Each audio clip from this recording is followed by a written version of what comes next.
bala ba Congo satumamba na yokwa kamu ni tala meso na geji yaya na waye wabatele nganga marinda.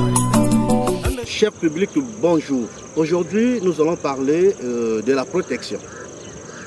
Et si le Créateur pour tous les deux a mis la nature autour de nous, la nature a un rôle important à jouer vis-à-vis de l'homme et surtout nous les Africains. Nos grands-parents n'avaient pas peur des sorciers, n'avaient pas peur des mauvais esprits car au fait. Mais ils étaient forts dans la pratique spirituelle qui les révélait les secrets cachés du ministère de la nature.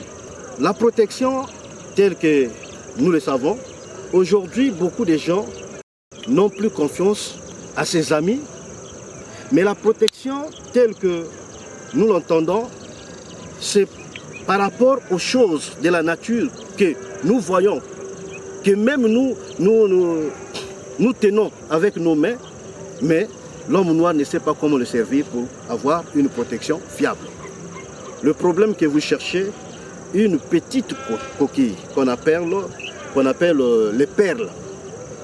Les perles, surtout, ça se trouve au bord de la mer, voilà, même au bord du fleuve. Dans le sable, là, ça se trouve là, qu'on appelle nzimbu dans nos langues maternelles.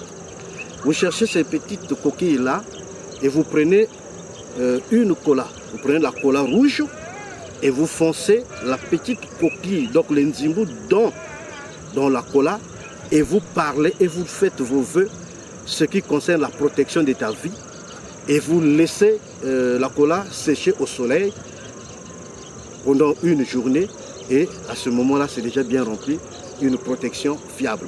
Et l'utilisation, vous prenez la cola là, que vous avez foncé la petite coquille, et vous les mettez dans la poche. N'importe quelle place que vous partez, à ce moment-là, que même si la personne vous a tendu un piège, mais ça ne va pas vous atteindre parce que vous êtes déjà protégé. Que ce soit même les accidents, toi qui voyages de Brazzaville, Pointe-Noire, nos autoroutes là, tu mets ça seulement dans ta poche. C'est une protection vraiment qui ne rate pas. Donc cela veut dire qu'il n'y a pas à discuter, ça s'accomplit toujours les merveilles selon la vibration de la nature. Voilà ce que je tenais à vous dire. Merci beaucoup.